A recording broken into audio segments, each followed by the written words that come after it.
Trizac. L'original.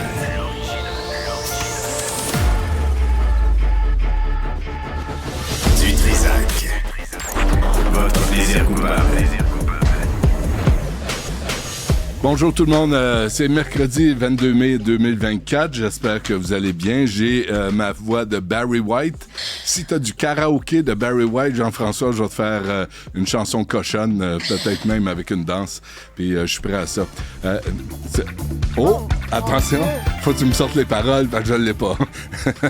Yeah baby, oh come on baby. Ok, non, j'irai pas là. Plus tard, on va parler de l'état du métro. On a des reproches à faire à Eric Caldwell. C'est le jour. Là, si la ville de Montréal vous intéresse... Attendez, je vais m'habiller un peu, là. Ça n'a pas de maudit bon sens. Si la... Oh, yeah. Yeah, baby. I'm here for you. Honey, give me a kiss. Si la ville de Montréal vous intéresse pas, changez de poste, parce qu'on va en parler un peu. Il y a Robert Baudry, qui est conseiller de l'arrondissement Ville-Marie pour Projet Montréal, responsable d'itinérance au comité exécutif de la Ville de Montréal. Merci d'être avec nous, M. Baudry. Merci, Trizac, de l'invitation. Absolument. Les gens dans votre situation, je vous l'ai dit tantôt, oui, se cachent. Ils veulent pas répondre aux questions. Là, j'apprécie que vous vous déplaciez puis venez nous voir. Parce que là, d'abord, bonjour Stéphanie, excuse-moi. Il n'y a pas de problème. Non, ça l'ai dit tantôt. Oui. Mais tu sais, il y a le bonjour média, puis il y a le bonjour... Le bonjour officiel. Ça. Bon, parfait. Ça. OK, tout est fait. On peut y aller. Monsieur Baudry, hier, je recevais un commerçant. La semaine passée, je recevais Daniel Matt, un résident qui a lancé une pétition. Est-ce que vous entendez... Je vous pose la question. Oui, ben mes oreilles ont oscillé depuis 2 jours, donc ça doit être ça. Non, j'ai écouté les entrevues, c'est des gens que je connais très, très bien. Est-ce qu'on fait des acouphènes? Probablement, oui, c'est un son auquel on s'habitue, ça devient un bruit blanc au final.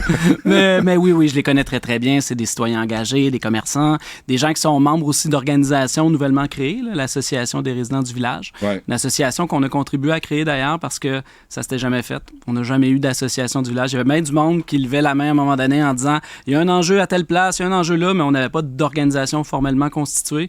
Mais là, on est content, on en a une. Puis, on a un interlocuteur de privilégié au même titre que la SDC pour les commerçants. On a une association de résidents maintenant dans le village. La SDC des commerçants, justement, on me disait hier, c'est parce qu'ils refusent de critiquer l'administration parce qu'ils sont financés par l'administration. Faites un Google, là, puis tapez SDC Ville de Montréal, là, puis le nombre de sorties médias que vous allez voir sur les SDC contre la Ville de Montréal, de l'opposition ou vraiment des critiques acerbes envers la Ville de Montréal, il y en a beaucoup. Ouais. Même la SDC du village a déjà lancé une pétition pour demander au gouvernement d'avoir un comité intergouvernemental sur l'itinérance.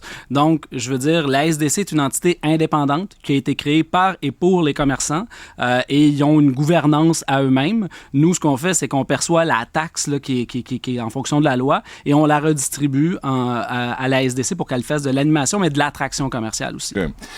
On me posait la question hier, je vous la pose. Où habitez-vous? Ah, moi, je n'habite pas le quartier. Puis ça, j'ai toujours été clair là-dessus. En fait, ça fait 2 mandats que je me présente. Ça a toujours été très, très clair. Je n'habite pas le village, je n'habite pas le secteur du village. Est-ce que c'est un des problèmes, justement? Non, parce que on essaie de vous dire...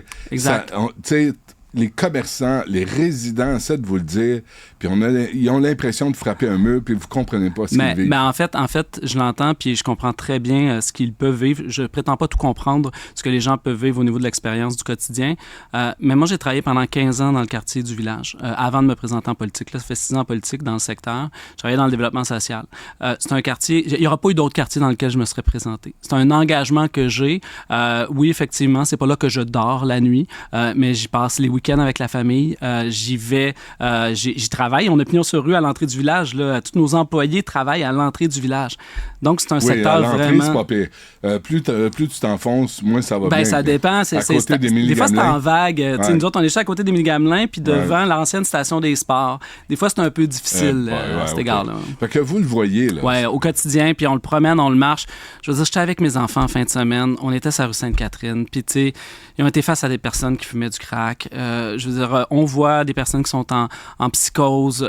On voit que des fois, il y a des personnes louches, puis on se pose des questions, puis ça insécurise, puis je le comprends parfaitement. Moi, au début de mon 2e mandat, là, la première chose que j'ai fait, puis ça, là, je le jure, c'est à la tête de n'importe qui, là, je suis rentré dans le bureau de mon directeur d'arrondissement, puis je lui ai dit, là, il faut qu'on fasse quelque chose pour le village. Puis, on a été mobilisé des investissements pour faire ce qu'on appelait les forums du village. Vous l'aviez suivi, je pense, à l'époque. En tout cas, chez Cube Radio, ils l'ont suivi. On avait fait une mobilisation comme jamais il y en a eu une mobilisation à cet endroit-là, des différentes parties prenantes. Puis on en a sorti avec une stratégie collective. En disant, moi, je veux pas que ce soit un plan d'action ville, là, parce que la ville, oui, elle a une partie de responsabilité, il faut qu'on les prenne, puis on continue de les additionner, mais il faut que ce soit toutes les parties prenantes qui s'investissent. Les ordres de gouvernement, la Ville de Montréal, la police, le développement social, les résidents, les commerçants. Parce que ça prend un village, justement, pour reconstruire un village comme on a. Mais ça marche pas. Bien, on a des défis. Puis, non, honnêtement... mais M. Baudry, je c'est vous écoute. pas que vous avez des défis. Ouais. Ça marche pas. Vous prenez 2 millions de dollars, puis vous faites une place... Je vais mettre un bémol là-dessus. Allez-y. Le 2 millions, c'est pas juste pour la place. C'est pourquoi? la place. On a 500 000 pour un fonds d'investissement local. Ça, là, c'est de l'argent qu'on va donner à la population en leur disant « Proposez-nous des projets de sécurisation, de développement social, des projets aussi de développement économique pour le secteur, puis on va les financer. » Puis ça, c'est un 500 000 plancher. Et je vous arrête là. Ouais. Déposer des projets, là, Ouais. je vais vous le dire, moi. Ouais. Je suis un sans dessin. Mais je vais vous le dire pareil. La police. Ah, ben oui. Des policiers. Oui. Mettez 500 000, 2 millions, nommez le chiffre. Oui. Puis là, après, vous allez avoir un développement économique. Là, après, les commerces vont rouvrir. Après, les restaurants vont rouvrir. Vous avez raison, c'est couplé. C'est-à-dire qu'il faut aussi une forte présence policière. Puis, tu sais, on le Pourquoi sait. vous le faites pas? On le fait. Puis cet Non, été, non, mais cet été, pas la avec population. Valérie Plante un Oui. mercredi matin. Oui, là. non, pas avec Valérie Plante un mercredi matin, de façon quotidienne. Vous allez le voir cet été, là, il va en avoir des bottes sur le terrain. Parce que on sait que c'est ça l'enjeu. Parce que, bon, la police, là, c'est pas eux autres qui vont intervenir auprès d'une population itinérante. La police, là, c'est pour attraper le criminel. Ouais. C'est pour attraper le vendeur de drogue. Ouais. Là, on le voit, là, la criminalité, là, c'est décentralisé. Hein? C'est du gangsterisme. On en arrête un, il y en a un autre qui sort. Ça nous prend des bottes présents sur le terrain. On les connaît, nos pôles problématiques. Serge Garand, à côté du métro Baudry, à côté du métro Berry-UQAM, à côté du métro Papineau. Là, on a le 21 puis le 22. Mais là, en plus, on va avoir l'aide du PDQ 50, le PDQ métro, qui va sortir des installations puis qui va pouvoir faire la tournée alentour des stations de métro. Et ça, c'est une nouveauté. Fait que des Le bottes, soir? il va en avoir. Le soir, le jour, le matin. Écoutez, là, j'étais, il n'y a pas plus tard que la semaine dernière avec une commerçante. Elle était en larmes à cause des enjeux à côté de Serge Garand. J'étais avec le chef de police. On était ensemble, puis on leur a dit, oui, on va mettre de l'énergie. Oui, on va mettre des effectifs à cet endroit-là. Parce qu'on y croit. Oui, on continue de le faire, puis on continue à mettre la pression. Mettez vos écouteurs. Hier, j'ai appelé votre fameuse ligne, là. 4-3, je la donne pour les gens qui voudraient l'utiliser. 438-372-4387, pardon. Attendez-vous à rien, là. Écoutez ça. Puis là, tu passes 20 minutes avec, puis là, tu t'en vas à l'urgence. Oui, bonjour. Oui. Bonjour. On a des questions là, pour ce qui se passe dans le village. Oui. Oui, je suis un commerçant au village, puis je voulais savoir s'il y a quelqu'un qui est devant ma porte, qui fume de la drogue. Je fais quoi? Est-ce que vous allez venir intervenir? Est-ce que j'interviens personnellement? Ah non, nous, on peut se présenter là, où est-ce qu'il est, puis on peut le sensibiliser. Et qu'est-ce que vous voulez dire par sensibiliser?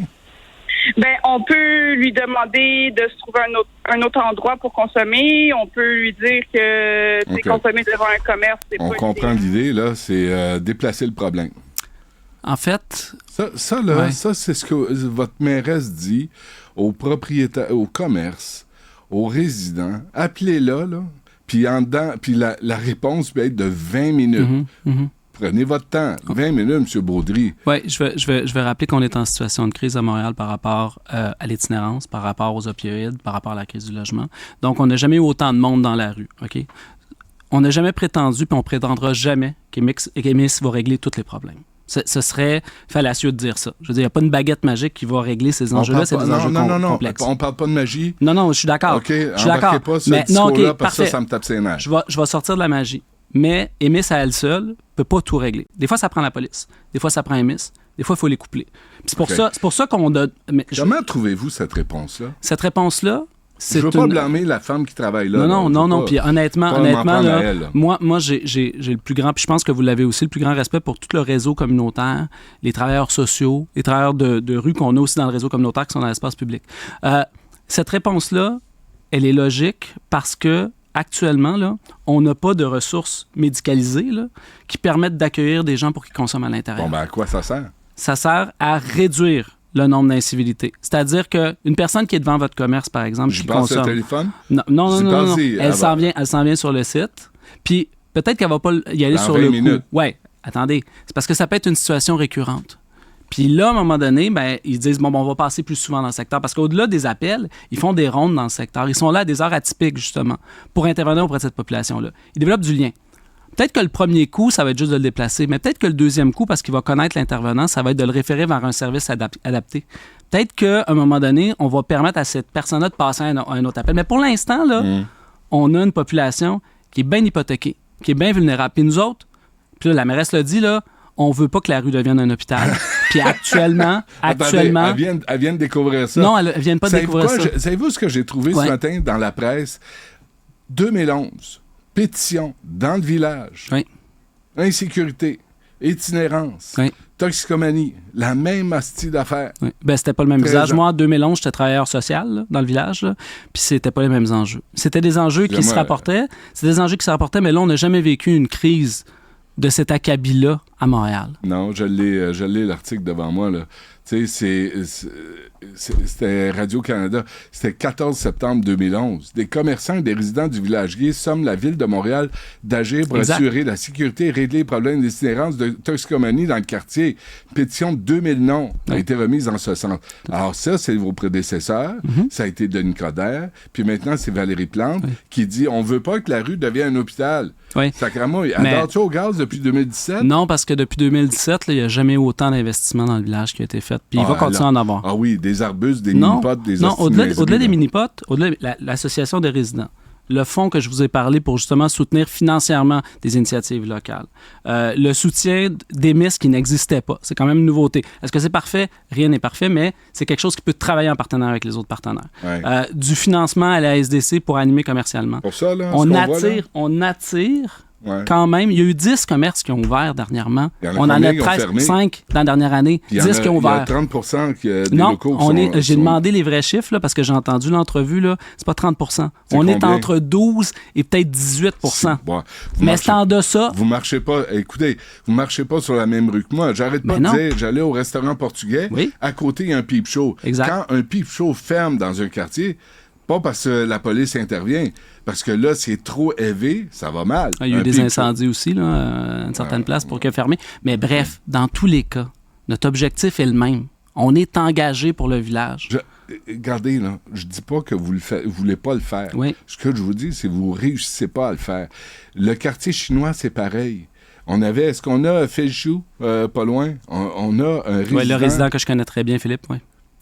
Puis le CPE, où les gens... Depuis quand c'est légal d'aller chier sur un CPE en public? Non, c'est pas légal, c'est pas acceptable. Puis c'est des interventions qu'on fait au fur et à mesure, mais ce l'est pas. Depuis quand la prostitution, c'est légal aux yeux des petits pits dans le CPE? On écoute, mettez vos écouteurs. Oui. Je vais vous faire plaisir, je vais vous le faire Tout autour du CPE, on a des fenêtres qui donnent directement à la rue Chenneville, à la rue Jeanne-Mance. Donc, ils viennent se réfugier sur le côté de nos fenêtres pour faire leurs besoins. Ensuite, pour consommer de la drogue, du crack, de l'héroïne. Merci, Jean-François. Non, mais je suis absolument d'accord, c'est inacceptable. Puis j'ai parlé à la directrice du CPE. Ce que ça prend, là, c'est des ressources 24 heures sur 24, 7 jours sur 7. Non, la police dit on peut pas être là tout le temps. On n'est pas crétin, on le sait. Non, mais... Ce que ça prend, là, c'est dire aux toxicomanes, parce que là, ils sont rois et maîtres. Je vais chier dans votre entrée, là, M. Baudry, puis là, vous ne pouvez rien dire. Là, ça suffit. Là, là on peut dire aux toxicomanes, aux crapules, aux bums, aux santé mentale, tous ceux qui ont besoin d'aide, et pas faire d'angélisme. Il y en a qui sont pas fins là-dedans. Le quadrilatère du CPE, vous n'allez plus là. Si vous allez là, on vous embarque. Mais vous n'avez pas les couilles de faire ça. Non, c'est pas vous n'êtes pas capable de tracer la ligne et de dire, là, je vous le dis, ça suffit. Je te vois là, je t'embarque. Les petits pits n'ont pas besoin de voir des blowjobs le matin à partir des fenêtres d'un CPA. OK, je suis père. Les policiers sont pères, mères. C'est des gens qui sont hyper sensibles à ces dossiers-là. OK? On a une crise de l'itinérance à Montréal. On a une crise des opioïdes. Il n'y a jamais eu autant de gens qui sont dans une situation complexe. Et C'est inacceptable. On est absolument d'accord. Et c'est ce qu'on dit. On le travaille avec la police. On le travaille des fois avec les intervenants sociaux. Mais il faut des endroits pour ces gens-là. Il faut qu'on puisse... Oui, pas autour des CPE. Ben, absolument. Mais l'enjeu, là, sur Montréal, là, les CPE, il y en a partout. On a partout des écoles. Mais il nous faut des infrastructures. Qui il donne nous faut sur la cour, une cour primaire. Oui, mais essayez, ça, regardez sur une carte, là, puis sortez le nombre de CPE qu'on a sur une carte. Là. On a à peu près un peu plus de 1600 CPE. On a des centaines d'écoles aussi. Mais là, ça nous prend des infrastructures adaptées. Ça nous prend que l'hôpital soit de plus en plus social pour qu'on puisse accueillir les gens en détresse. Puis ça nous prend que l'hôpital puisse aller dans la rue aussi. Ça nous prend, puis il faut, puis on devrait. Puis moi, je veux savoir ce que vous faites. Oui, bien, je vais vous dire ce qu'on fait. Non, mais je vais vous dire ce qu'on fait. Ce qu'on fait, là, c'est qu'on met des ressources sur le terrain. Ce qu'on fait, c'est qu'on ajoute de la police couplée justement à des intervenants sociaux. On finance des initiatives communautaires. On s'assure vraiment d'avoir... On est au front, on est aux premières lignes. Ça marche pas. Ils sont dans la rue, ils s'imposent où ils veulent, ils font fermer des commerces. Monsieur, hier, là, j'avais Younes El Moustir, résident du village, puis agent immobilier. Oui. Il me dit, ça coûte 3000 $ la vitre, il y a eu du vandalisme. Les avez-vous arrêtés?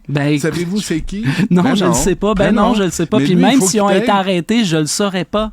Mais lui, il faut qu'il paye. Je le sais, encore. puis je trouve ça déplorable.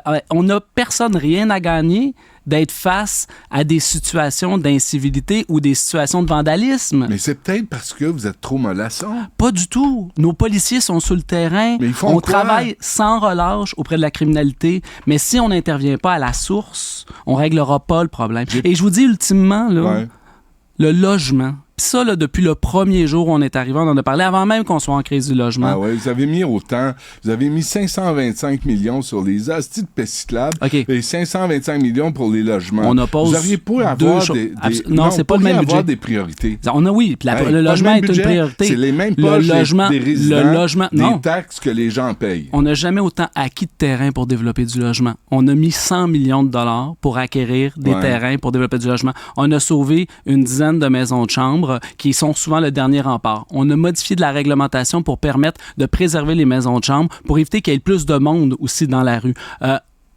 Jusqu'aux dernières nouvelles, là, le logement social, c'est le gouvernement du Québec qui le finance. Nous, on assure la réglementation, on assure l'acquisition de terrain, et ça, on le fait plus que jamais. OK. Où est-ce que ça bloque? Au provincial? Je vous dirais que c'est pas que ça bloque, c'est qu'il faut passer à une étape supérieure. OK, vos fonctionnaires là, qui prennent 6 mois puis 1 an avant de livrer des permis de construction?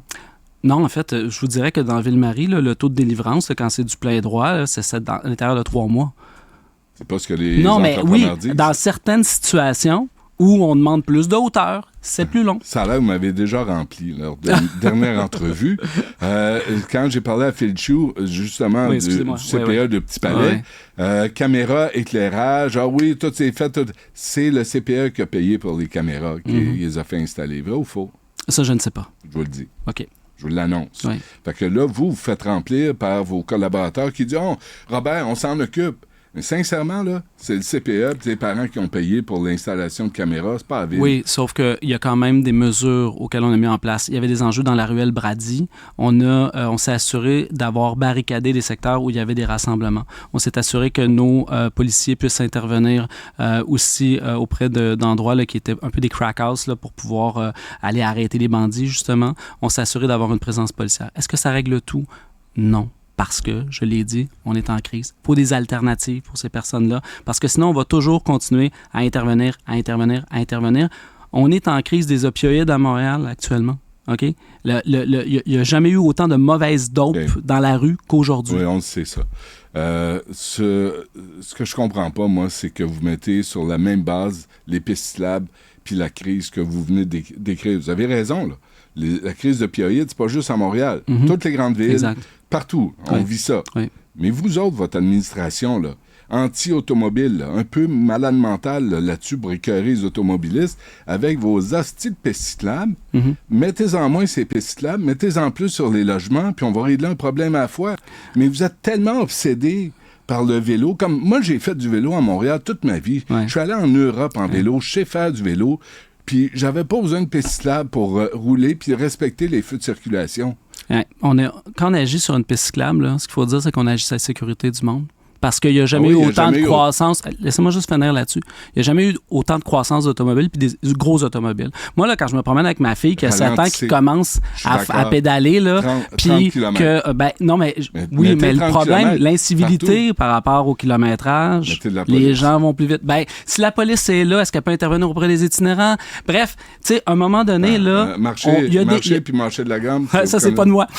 Mais tu sais, à un moment donné, sécuriser des axes, ça permet que la police puisse travailler ailleurs, comme des dossiers d'itinérance. Fait qu'il n'y a pas d'opposition. Vous écœurez tellement de monde à bloquer des rues, votre obsession, là, votre maladie mentale, là, à Projet Montréal, à bloquer des rues, à renverser le sens des rues, arrivent des événements comme Partenay. Puis vous direz à votre mairesse qu'en haut, dans le bloc, dans le plateau Mont-Royal, il y a des dos d'âne sur Partenay. Okay. Mon gars, il y a un gym sur Partenay. Je l'utilise. T'as pas le choix de rouler à 20-25 km/h. Tu traverses Sherbrooke. Là, c'est Valérie Plante. Il n'y en a pas. La petite fille est morte parce qu'il n'y avait pas de... Non, le gars roulait comme un malade. La petite fille est morte parce que, justement, on était dans un mode fluidité, tout à l'auto. Il faut passer à une autre étape. Non. Il faut sécuriser l'entour de nos écoles. Il faut sécuriser nos rues. Il faut arrêter que Ville-Marie soit une passoire pour tous les automobilistes qui s'en vont vivre sur la rive sud. Donc, de changer les centres de rue, de pouvoir faire des saillies, plus de place aux piétons. Vous écœurez tellement le monde qui sont tous frustrés. On protège le plus vulnérable. Non, vous les rendez fous, furieux, et là, ils vont vite, puis il arrive des catastrophes comme ça. Puis là, on est devant une ville là, où il y a l'itinérance, où les commerçants ferment, où les résidents ont peur de sortir le soir, puis vous êtes là, puis vous faites vos hosties de statues, puis vos niaiseries avec des boules disco. Ça, vous avez de l'argent pour ça. J'ai pas le même portrait que vous avez, que vous dépeignez de Montréal. Sinon, ça irait mieux. Non, pas du tout. Parce que, honnêtement, l'embellissement, ça ramène de l'achalandage. Les rues piétonnes, je ne sais pas si vous avez été sur Sainte-Catherine, dans le quartier des spectacles, une rue qui est piétonnisée depuis plusieurs mois. Où le gars s'est fait poignarder devant la petite fille mais de attendez, Felchou, là. Allez-y, là, puis vous allez voir à quel point il y a un dynamisme culturel, il y a un dynamisme commercial, il y a un dynamisme économique. Allez-y autour, voir la congestion, les bouchons, toute la frustration que ça provoque. Vous êtes complètement obsédé. Allez faire un tour. Moi, je le prends, là. Que ça soit Sherbrooke, Ontario, René Lévesque, tout le monde roule comme des malades parce que tout le monde est frustré et est écœuré. Ouais. Il faudrait peut-être passer à d'autres modes de transport pour aller sur la Rive-Sud. On va se téléporter. Non. Mais on a un REM maintenant. C'est intéressant, ça. On a le métro. C'est intéressant, ça aussi, le métro. Le métro, il arrête à Longueuil. Ben oui. Mais on a plus... Non, mais ce que je veux dire, là, c'est qu'à un moment donné, il faut changer d'option. Dans un autre monde, M. Baudry. Vous et votre gang, oui, on vit dans le monde de demain. Vous et votre chum Fernandez, là, l'autre gourou, là, l'autre malade, là, qui veut écœurer. Vous vous souvenez ce qu'il avait dit quand il était maire de... Mais c'est pas notre objectif. Notre objectif, c'est votre résultat. C'est de permettre à tout le monde, peu importe la façon dont il se déplace, d'être en sécurité. Qu'est-ce que vous allez faire pour le village? Là, je sais que je dois vous laisser aller. Oui. Qu'est-ce que vous allez faire? En fait, concrètement, on continue à travailler sur le village. Le fonds d'initiative locale est intéressant parce que nous, on veut ramener plus d'argent. Donc, il y a des entrepreneurs déjà qui nous ont approchés pour ajouter des sommes, pour avoir des projets concrets sur le terrain en sécurisation. On va continuer avec les équipes de la propreté. On veut embaucher aussi des groupes communautaires pour nous aider en réinsertion sociale, mais en propreté de l'artère. Et il y a un projet majeur, le projet de rénovation de la rue Sainte-Catherine. C'est près de 50 millions qui vont être investis sur l'artère. Ben oui, sauf que ça va être de façon ordonnée et par section. Et non, mais les infrastructures sont désuètes. Mais tu peux pas prendre la rue. Ça change quoi par section? Le souterrain est à refaire. Pourquoi on se priverait d'une opportunité de ramener plus de verdure, de ramener plus de place pour l'installation d'œuvres d'art permanentes? Donc, ça va être une voie Sainte-Catherine? Ben, pour l'instant, on travaille avec la communauté. On est en consultation. Il y a 3 scénarios sur la table. Lâchez pas. Lâchez pas. Pour écœurer le monde, lâchez pas. Non, notre objectif, c'est pas d'écœurer le monde. Quand les gens vont vous attendre aux prochaines élections, vous obtenez aucun résultat. Vous n'avez pas de résultat. Ça va pas bien à Montréal. Puis vous êtes là avec vos bonnes intentions, puis vos vœux pieux, puis vous pensez que ça va marcher par magie. Non, puis j'ai dû vous arrêter parce que vous allez me parler de magie. Non, on se retrousse les manches, Chris, puis on va avance. nommer Harry Potter comme maire de Montréal. Là, on va en avoir de la magie. Comprenez-vous la frustration des gens? Ben, j'entends la vôtre. Non, pas. Puis, moi, honnêtement, celle que j'entends, celle que vous entendez. Mais oui, il y a des gens qui vivent la frustration. Puis ça, je le comprends, puis je l'entends. Puis mon objectif comme représentant des citoyens de Saint-Jacques, c'est de travailler pour réduire cette frustration-là. Mais il y a d'autres gens qui viennent me voir et qui me disent « Hey, bon coup. La place du village, honnêtement, là, c'est une bonification, ce que vous avez fait. L'engagement que vous avez pris pour les différentes communautés alentour du village, pour les forums du village puis la stratégie collective, bon coup. » Il y a des gens qui le reconnaissent, ça aussi. Il y a des entreprises qui viennent s'installer dans le village encore aujourd'hui. Donc, il y a du positif. On peut voir le verre à moitié plein ou on peut le voir à moitié vide. Moi, je préfère le voir à moitié plein. Je m'attendais à une formule comme ça. Là. Ben, un verre à moitié plein. Ouais. On n'est pas parfait. On n'est pas parfait, mais non, on parle pas de perfection, on parle de compétence. Oui, ben, je pense qu'on est à la bonne place. Mais expliquez-moi pourquoi le propriétaire du cocktail, le propriétaire du restaurant qui est parti, expliquez-moi pourquoi le propriétaire des courtiers, là, le courtier, l'agent immobilier, expliquez-moi pourquoi l'ancien Daniel Matt, là, qui vient de s'acheter un condo, qui regrette de l'avoir fait. Expliquez-moi ces gens-là, si tout va si bien. Non, je dis pas que tout va si bien. Je dis que je reconnais les enjeux qui sont exprimés. Mais pourquoi vous achetez des babelles au lieu de mettre ça sur le pratico-pratique? C'est-à-dire? Les babelles, les boules de disco, les hosties de statues, le mini-pot, les niaiseries, les sottises. Vous savez pas à quel point les commerçants attendent la piétonisation pour sortir leur terrasse. À quel point il y en a là, qui font leur saison terrasse, là-dessus. Ils peuvent plus parler. Là, il y en a qui se demandent s'ils vont faire leur terrasse parce que là, les gens... On les voit, les terrasses. Ils sont là, elles sont déployées. Ils viennent voler de la bouffe dans les assiettes. Mais c'est exactement ça. Ce sont des enjeux... Des sur tes terrasses? Non, pas du tout. Mais par l'installation, on fait du beau. On est en train de transformer cette artère-là. En tout cas, vous n'êtes pas convaincu. Légèrement pas. Merci, M. Baudry. Merci beaucoup, je vais M. vous laisser aller. Je suis désolé, je suis en retard. Merci, bonne chance. Merci.